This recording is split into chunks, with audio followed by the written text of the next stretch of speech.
وقفنا في الجزء اللي فات لما هاجين اتصلت بسوجونج عشان تيجي مطعمها مع مديرها، وهما في الطريق بتتصل عليها هاجين وبتقولها إن الولد اللي رفضته زمان موجود عند مطعمها، وهي بتتصدم ووشها اتغير تماما وبقت مرعوبة.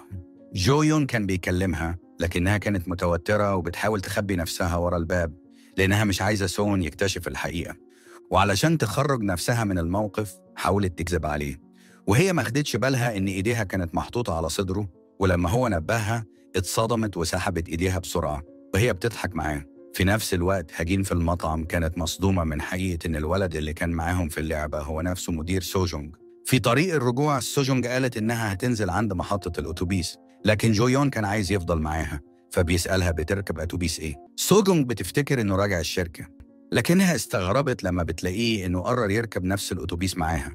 الاتنين قعدوا سوا بس كانوا ساكتين ومش عارفين يقولوا إيه. فسوجونج فجأة طلعت دبدوب كان كسبته من مركز الألعاب وبتديهوله هدية. جو يون بدل ما يتأثر بدأ يسخر منها وقال إنه دبدوب مضروب وما فيهوش علامة جودة، بس رغم كده بياخد الهدية من غير نقاش. تاني يوم سوجونج بتسأل هاجين ليه الولد ده كان موجود عندها في المطعم، وإنها كانت فاكرة إن علاقتها بصحابها انتهت، وإنها تعبت نفسها وجابت المدير عندها على الفاضي. لكن هاجين بتسألها إذا كان هي ومديرها مقربين من إمتى، لكنها بتقول ليها إنها كانت غلطانة ومش بالسوء اللي كانت فاكراه.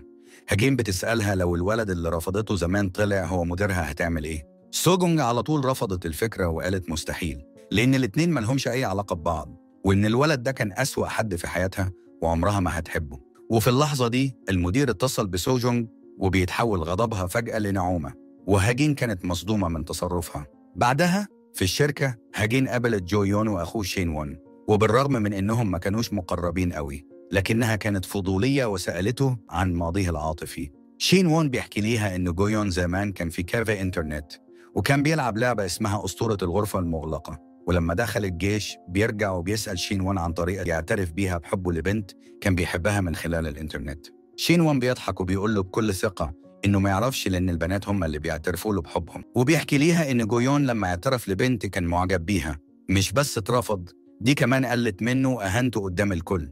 الموقف ده خلاه يقرر إنه مش هينسى الإهانة دي أبداً، ومن يومها قرر يركز على إنه يبقى الوريث المثالي لشركة يونغ سونج، وإن أول حب في حياته ساب له عقدة نفسية لأنه حس إنه تعرض للإهانة والذل قدام الناس كلها. هاجين بتقول له لو شاف البنت دي تاني هيعمل فيها إيه، وبتعرفه إن البنت دي تبقى سوجونج، وإنهم دلوقتي بقوا مرتبطين ببعض أكتر من الأول، وإن جو يون لو عرف هيطردها من الشركة، أما لو سوجونج اكتشفت الأول هتنتقم منه وهتدمر الشركة كلها.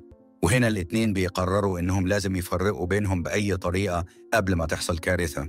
في اليوم اللي بعده جو يون كان مستني سوجونج، لكن شين وون بيقفل الباب بسرعة وبيستغرب جو يون من تصرفه، لكنه بيقول له إنه مستعجل وعنده شغل، وبيغير الموضوع وبيقول له إن سمع إن سوجونج معجبة بحد معين في الشركة.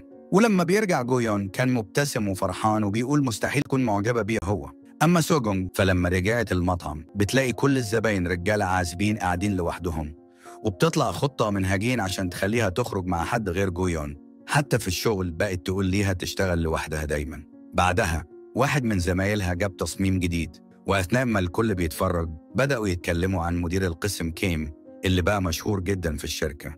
زميلتها فضلت تمدحه. في نفس الوقت جو يون كان بيبحث عن سوجونج، لكن زميله قال له إنها خرجت مع حد تاني. جو يون بدأ يتجسس من بعيد ويسأل نفسه مين اللي سوجونج معجبة بيه ده، وبيتصدم لما بيعرف إن مدير القسم كيم ده أصلاً أخوه شين وون. جو يون عدى جنب كافيه بالصدفة وشاف سوجونج قاعدة مع شين وون وبيضحكوا مع بعض. فجأة حس إنه مش مرتاح. بعدها جو يون كان في مكان تاني وبيمسك كتاب بعنوان 6000 طريقة للحصول على قبلة، وقاعد يقرأ فيه بتركيز، وكل ما يقرأ كان بيتخيل المشهد اللي حصل قبل كده، وبيزيد غيظه إن البنت اللي بيحبها بتخرج مع حد تاني. فقرر يروح يقابل سوجونج علشان يفهم منها اللي بيحصل. قال ليها بصفته المدير مش هيسكت على الإشاعات اللي بتتقال عن الموظفين، وبيديها الرواية فبتفتكر إنه بيعرفها على كتاب جديد، لكنه قال ليها إنها لازم تبعد عن الشباب اللي بيلعبوا ببنات الناس، وبيقول ليها بحسرة إنه ما كانش متخيل إنها معجبة بالشين وون، بس هي بتجاوبه إنه فهم غلط وإن الكلام كله كان عن الشغل. هنا جو يون أدرك إنه فهم غلط، فبياكل الساندويتش علشان يدرى إحراجه. لما وصلت البيت بتسأله بهزار لو هي فعلا معجبة بالشين وون، ده شأنها هي، حتى لو كان بيلعب بيها. جويون بكل جدية بيقول ليها إنه مش هيسيبها تعمل كده، وهيفضل يمنعها لحد ما تبطل تحبه. في الوقت ده أخوها الصغير بيجي فجأة وشاف الموقف وراح يجري على أبوهم عشان يعرفوا إن أخته عليها ديون. بس لما شاف تعابير وشها استغرب وسأل لو كان المدير ده معجب بيها. بس أخوها سوبين بيضحك لأنه أخته سريعة الغضب ومستحيل حد يعجب بيها. تاني يوم في الشركة الاجتماع شغال والكل بيتكلم عن المشكلة الكبيرة. مزرعة جانغ هان رفضت توقيع العقد حتى لو دفعوا ليهم ملايين. سوجونج بتتكلم بحماس وبتقول لازم نحاول لآخر لحظة، بس زميلتها بتبص ليها بسخرية وبتقول ليها لو الموضوع سهل كده تروح توقع الصفقة بنفسها. وهنا الحماس بيتحول لتحدي وسوجونج بتاخد القرار إنها تروح المزرعة بنفسها. في نفس الوقت جويون بيسمع عن المشكلة وبيسأل ليه المزرعة مش عايزة تتعاون. الرد بيكون إنهم بيكرهوا رجال الأعمال الأغنياء، ولما بيعرف إن سوجونج راحت هناك لوحدها بيسيب كل حاجة وبيخرج من المكتب من غير ما يقول ولا كلمة. في نفس الوقت في مطعم هجين شنوون بيطلب يقابلها بحجة إنه عايز يتكلم عن إخواتهم الصغيرين، لكن وهو قاعد معاها بيبدأ يسألها عن حياتها. هجين بتستغرب لأنه مشغول في الشغل، لكنه بيتجاهل كلامها وبيقول بهدوء إنه فاضي وعايز يقضي الوقت معاها.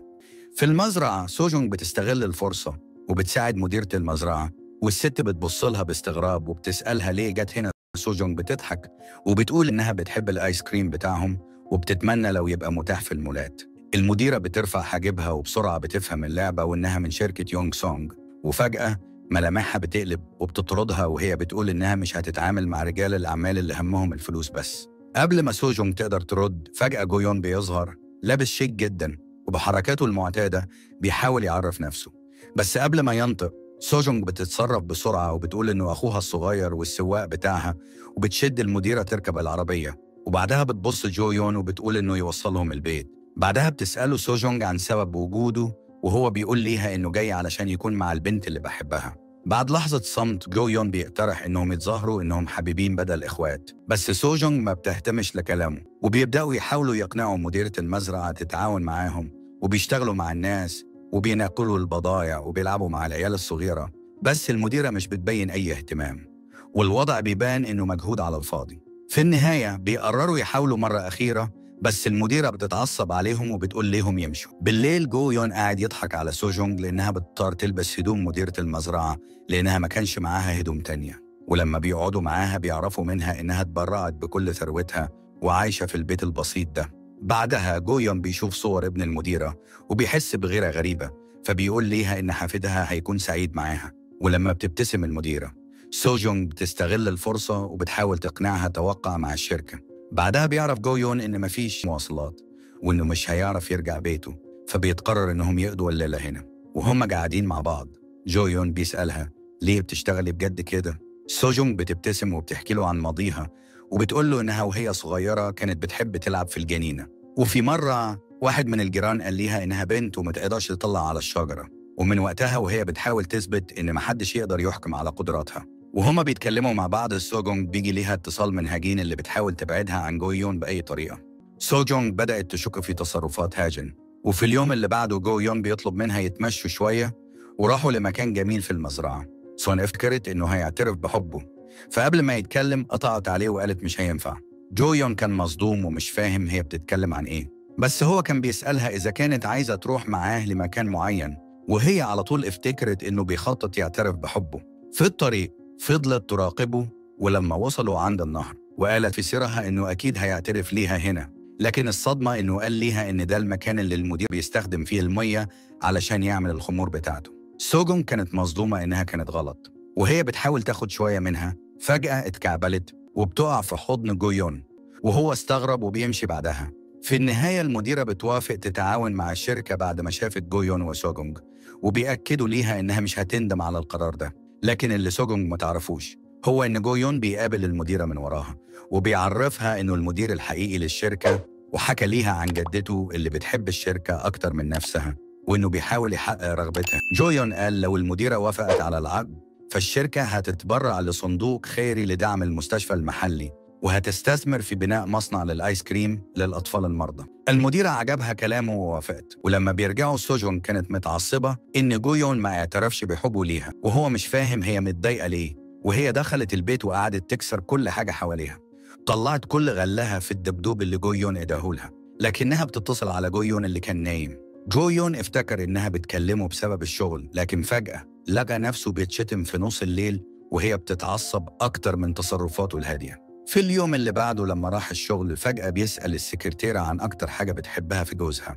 السكرتيرة استغربت إن المدير بيسألها عن حياتها الشخصية، لكنها جاوبت إنه راجل شهم ذكي وبيهتم بكل حاجة. كلامها خلاه يشك في نفسه أكتر وقرر إنه يزود اهتمامه بالموظفين. في جولة مع الفريق قرر يعزم الكل على عشاء فاخر، وكان بيهتم بكل واحد فيهم وبيحاول يبين ده لسوجونج، بس هي بتبصله باستغراب وهي مش فاهمة حاجة. زمايلها لاحظوا اهتمام المدير بيها.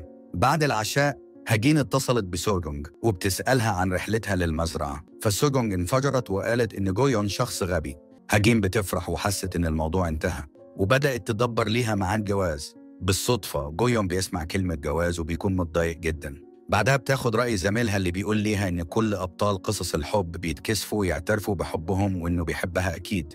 بتتشجع سوجونج وبتروح لجو يون وبتقول له إنه متضايق عشان هتشوف عريس، لكنه بيقول ليها إنها زميلة شغل مش أكتر.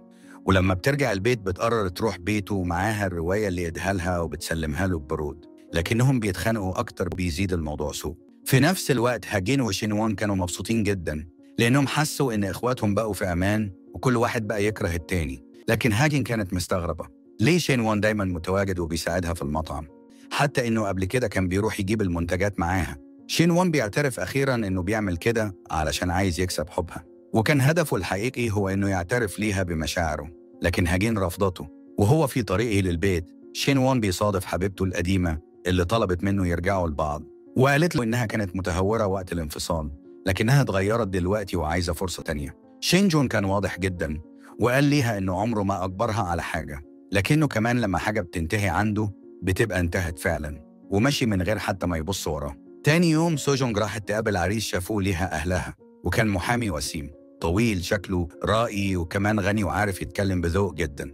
ولما سألها لو كانت بتحب الكابوريا افتكرت جو يون اللي كان برضه شخص حساس وذكي زي المحامي ده. كانت سرحانة شوية، فالمحامي افتكر إنها مش بتحب الأكلة، لكن بسرعة فاقت وقالت إنها بتحبها.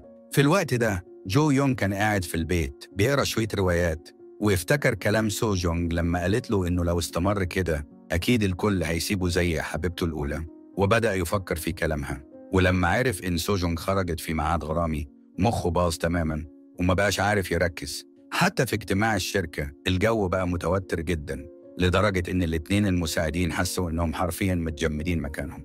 وأول ما الاجتماع خلص حسوا إنهم رجعوا للحياة تاني. بالليل جو يون كان راجع مع الرئيسة وفجأة شاف سو جونج وهي مع المحامي اللي كانت معاه، لكن قبل ما يحصل أي حاجة الرئيسة سحب جو يون وبيركب معاها وبيمشي.